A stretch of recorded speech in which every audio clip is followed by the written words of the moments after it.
Двата проекта бяха представени на обществено обсъждане в края на месец април. След това бе назначена специална комисия, която да разгледа и прецени проектите.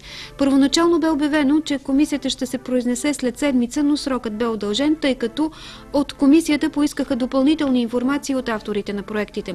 Заместник-кметът Красимир Андреев бе председател на комисията, членовете и архитект Даниела Арбова, главен архитект на общината, инженер Цанко Цанов, заместник-кмет, Таня Тодорова, главен юрисконсулт, Петко Колев, главен експерт физкултура и спорт, Емил Вълчев, главен експерт за Софийска област в Министерството на физическото възпитание и спорта и резервен член Виктория Филипова, главен юрисконсулт.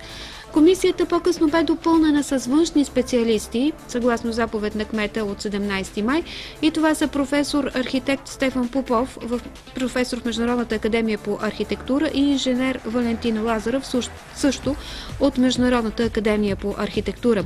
Комисията единодушно е решила, че по-добрият проект е на фирма РС Инженеринг и това бе съобщено официално вчера. Баскетбол ми е много близък и на мен, аз съм тренирал баскетбол. Спорта ми е много близък действително и това е спорта на бързото мислене, на промяната, това е спорта на динамиката.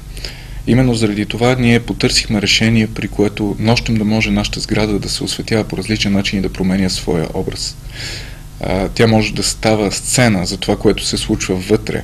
Може да показва на зрителите и на хората, които минават покрай нея, динамиката, която строи от спорт.